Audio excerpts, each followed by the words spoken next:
Hörmətli izləyicilər, bugün 8 may 2025-ci il tarixdə Xaçmaz rayonunda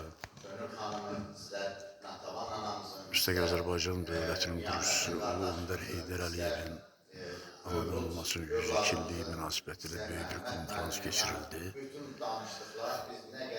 Azərbaycanın himni ilə başlanan bu konferansda şəhidlərimizin ruhu bir dəqiqə söhbətdə yad edildi.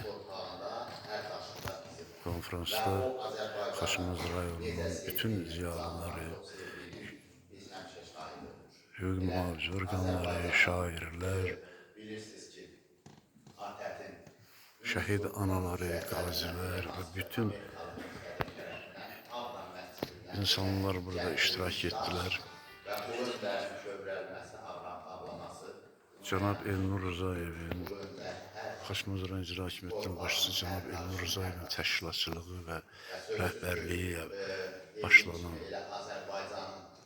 bu konferansda çıxış edənlər Ulu Öndər Heydər Əliyevin Azərbaycanın qurulmasında, Azərbaycan dövlətinin qurulmasında, Müstəqil Azərbaycanın yaradılmasında üstesiz xidmətlərindən danışıldı.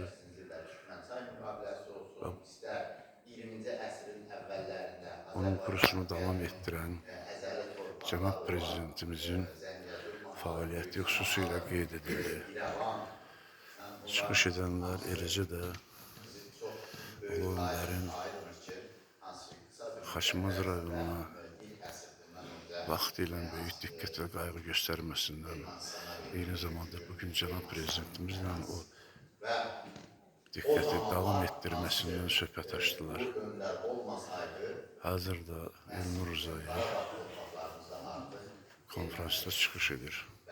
Ulu Önderimiz 1969-cu il hakimiyyətə gəldikdən sonra muxtariyyət olsa belə bu torpaq itkisinin qarşısında və bizim hansı ki dediyim kimi, məndən öncə danışan natiblərin dediyi kimi, elə məhz Azərbaycanın inkişafı həmin dövrdən başladı. Doğru dildə desək, Azərbaycanın Hörmətli izləyicilər, konferans böyük bir ruh yüksəkliyi ilə keçirildi. Çox zəngin, dolğun çıxışlar olundu. Allah Ulu Öndərə rəhmət eləsin. Yaşasın Azərbaycan, yaşasın ordumuz, yaşasın Cənab Prezidentimiz, Ali Başkanlar. Sağ olun.